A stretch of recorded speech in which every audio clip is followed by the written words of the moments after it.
नमस्कार दोस्तों, बहुत बहुत स्वागत है आप सभी का आपके अपने इस यूट्यूब चैनल विजिटेरिया में। दोस्तों मैं हूं advocate Manjeet Tripathi.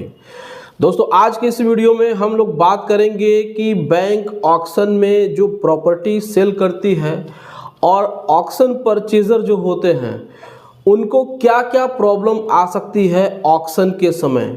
Auction purchaser को क्यों इतना सावधान होना चाहिए, क्यों इतना अवेयर होना चाहिए कोई भी प्रॉपर्टी को ऑक्शन करने से पहले। देखिए, अगर आपने कोई भी प्रॉपर्टी देखी है और वो प्रॉपर्टी बहुत ही सस्ती आपको लग रही है और वो आपके बजट में है, तो यकीन मानिए कहीं ना कहीं आपके साथ धोखा हो सकता है। इस वीडियो में हम आपको बताएंगे कि बैंक ऑक्शन करते समय कितनी बड़ी धोखाधड़ी करती है और कितना नुकसान होता है ऑक्शन परचेजर को। तो अगर आप भी किसी भी ऑक्शन में प्रॉपर्टी को परचेज करने वाले हैं या करना चाहते हैं तो ये वीडियो आपको बहुत ही ध्यान से देखना चाहिए। इस वीडियो में हम आपको डिटेल से बताएंगे कि ऑक्शन में प्रॉपर्टी परचेज करते समय किन किन बातों का ध्यान रखना चाहिए और आपको क्या क्या करना चाहिए। दोस्तों देखिए, ऑक्शन में जो भी प्रॉपर्टी आपको दिखाई जाती है वो तो पहले बैंक कहता है कि एकदम नीट एंड क्लीन है, इसमें आपको किसी प्रकार की कोई समस्या नहीं होती है। लेकिन जैसे ही आप ऑक्शन में बिड कंप्लीट कर लेते हैं और 10%, 15%, 25% ईएमडी का जो पैसा आप जमा कर लेते हैं, उसके बाद से असली खेल शुरू होता है। दोस्तों मैं आपको बता दूं कि बैंक बहुत बड़े स्तर पे धोखाधड़ी करते हैं और एक बार जब आप उनके चक्कर में फंस जाएंगे तो फिर आपको बहुत ज़्यादा नुकसान होता है। ऑक्शन परचेज़र के राइट्स बहुत ही लिमिट होते हैं और बहुत इन्फॉर्मेशन नहीं होने की वजह से वह बैंक के चक्कर लगाते रहते हैं। तो आज के इस वीडियो में हम आपको डिटेल से बता रहे हैं कि आपको ऑक्शन में जब प्रॉपर्टी परचेज करने जा रहे हैं तो आपको किन किन मुख्य बातों का ध्यान रखना चाहिए। हालांकि मैंने इस पर ऑलरेडी वीडियो बना चुके हैं, लेकिन कल हमारे एक व्यूअर का फ़ोन आया, उन्होंने भी प्रॉपर्टी ऑक्शन में परचेज की थी और उनके साथ बैंक ने बहुत बड़ा धोखा किया है। दोस्तों हम आपको बता रहे हैं कि ऑक्शन में प्रॉपर्टी परचेज करने से पहले आप बोरोवर यानी कि जिसका वो प्रॉपर्टी है और बैंक दोनों के बारे में डिटेल से पता कर लें। एनबीएफसी के चक्कर में तो बिल्कुल मत पड़े। ये एनबीएफसी वाले तो बहुत ज़्यादा हरास करते हैं ऑक्शन परचेज़र को। तो हम आपको बता रहे हैं कि जैसे ही आप किसी भी वेबसाइट पे जाते हैं, ऑक्शन ई ऑक्शन की वेबसाइट पे किसी बैंक के, और आपको कोई प्रॉपर्टी पसंद आती है तो सबसे पहले तो आप उस प्रॉपर्टी का जो मालिक है यानी बोरोवर है उसके बारे में पता करने की कोशिश करें। कई बार ये भी देखा गया है कि ऑक्शन परचेज़र हमेशा फंस जाता है कोई भी प्रॉपर्टी लेने के बाद, क्योंकि जो बोरोवर होता है वो क्रिमिनल टेंडेंसी का होता है, क्रिमिनल प्रवृत्ति का होता है, उसकी लोकेलिटी काफ़ी क्रिमिनल बैकग्राउंड तक की होती है और जैसे ही वो परचेज़ कर लेता है तो वह ऑक्शन परचेज़र को बहुत ही ज़्यादा परेशान करते हैं।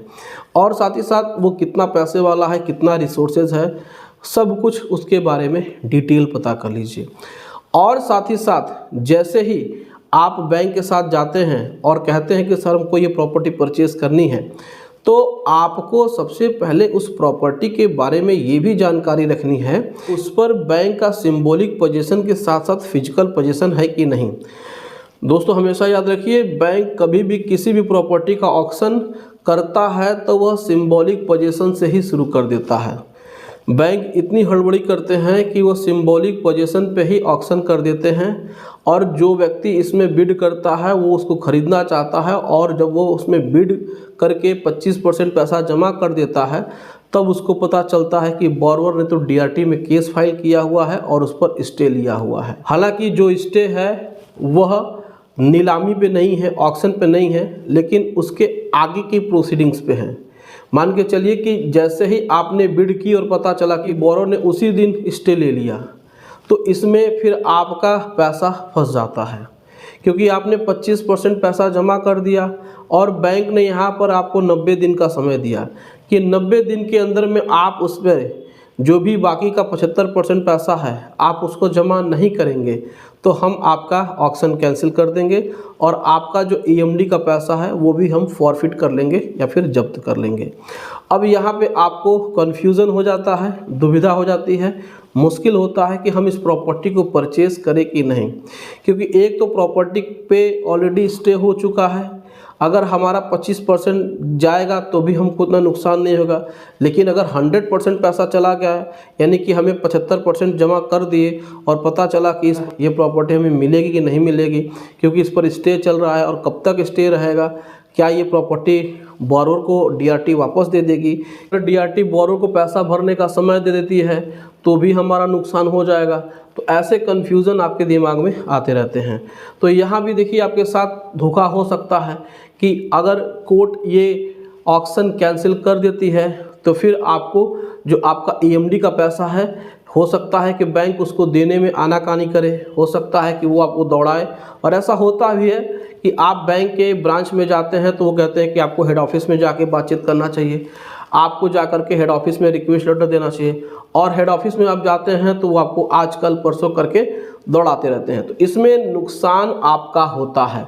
तो कुछ भी हो जाए, आप किसी भी प्रॉपर्टी को ऑक्शन में खरीद रहे हैं तो सबसे पहले आप बैंक के उस एथोराइज ऑफिसर से एक गारंटी मांगिए कि सर हम ये चाहते हैं कि इस प्रॉपर्टी पे आप जो भी चीज़ें हैं हमें डिटेल में बताएं, और इसमें हमारा जो पैसा है वो किसी भी तरीके से फंसना नहीं चाहिए। हमारा जो पैसा है वो हमें रिकवर होना चाहिए। इन केस अगर ये जो ऑक्शन है वो किसी भी तरीके से कैंसिल होता है तो हमारा जो भी पैसा है वो पैसा हमें मार्केट रेट से 6% इंटरेस्ट के साथ हमें वापस चाहिए। दोस्तों हम आपको बता दें कि कभी भी अगर ऑक्शन कैंसिल होता है या फिर आप ऑक्शन से बाहर आते हैं ईएमडी देने के बाद, यानी कि आपने प्रॉपर्टी में इंटरेस्ट दिखाया, ऑक्शन में पार्टिसिपेट किया, आपने बिड की, आप सक्सेसफुल बिडर हो गए और इसमें आपने 25% पेमेंट भी कर दिया ईएमडी के रूप में। अब आपको सेल सर्टिफिकेट इशू हो गया, अब यहाँ पर स्टे ऑर्डर हो गया, अब यहाँ पे आपको लगता है कि प्रॉपर्टी हमको नहीं मिलेगी, तो आप इसमें से वापस आना चाहते हैं तो फिर यहाँ पे आपके साथ दिक्कत हो जाएगी, यहाँ आपका पैसा फंस जाएगा। तो कुल मिलाकर के बात यही है कि आप अगर प्रॉपर्टी को ऑक्शन में ख़रीदना चाहते हैं तो पहले आपको बैंक से एक गारंटी पेपर ले लेना है कि अगर इस पर किसी प्रकार का कोई भी लिटिगेशन आता है, कोई भी डिस्प्यूट होता है, तो हमारा जो पैसा है 100% वो सेफ होना चाहिए। तभी हम इस कॉन्ट्रैक्ट में आगे बढ़ेंगे, तभी हम इस सेल को आगे ले जाएंगे या फिर हम इस प्रॉपर्टी को खरीदेंगे। अदरवाइज़ हम इसको एट ए टाइम किसी भी समय कैंसिल कर सकते हैं और आपको जो भी हमने पैसा दिया होगा वो पैसा हमें विद इंटरेस्ट के साथ वापस चाहिए। अगर आप इस प्रकार का एक बैंक से कन्फर्मेशन लेटर ले लेते हैं और बैंक रिटर्न में दे देता है तो फिर आपको कोई भी प्रॉब्लम नहीं होने वाली है, आप उसमें जा कर के प्रॉपर्टी को परचेज़ कर सकते हैं। अगर आप कुछ भी जानकारी नहीं लेते हैं, किसी भी प्रकार से कोई भी रिटर्न में गारंटी नहीं लेते हैं, तो ये आपका रिस्क होगा और आपकी प्रॉपर्टी में जो भी पैसा लगेगा वो फंस जाएगा और फिर आपके साथ धोखा हो जाएगा और फिर आपका पैसा आपको मिलने में समय लगेगा, बैंक दौड़ाएगी, फिर आपको प्रॉब्लम बहुत ज़्यादा हो जाएगी। ऑक्शन परचेज़र के बहुत कम राइट्स होते हैं, इसलिए ऑक्शन परचेज़र को बहुत ज़्यादा जल्दीबाजी नहीं करना चाहिए। उन्हें डिटेल पहले पता कर लेना चाहिए, उसके बाद ही वो प्रॉपर्टी को ऑक्शन में परचेज़ करें। तो दोस्तों ये जानकारी कैसे लगी आप हमें कमेंट करके अपनी राय ज़रूर बताइए। वीडियो अच्छी लगी हो तो वीडियो को एक लाइक ज़रूर कर दीजिएगा, इसे अपने दोस्तों और रिश्तेदारों में शेयर कर दीजिएगा और हमारे चैनल को सब्सक्राइब करके हमें सपोर्ट ज़रूर प्रदान करिएगा। दोस्तों मिलते हैं अगली वीडियो में एक नए टॉपिक के साथ, तब तक आप अपना और अपने पूरे परिवार का ध्यान ज़रूर रखिए। Thank you so much. जय हिंद दोस्तों।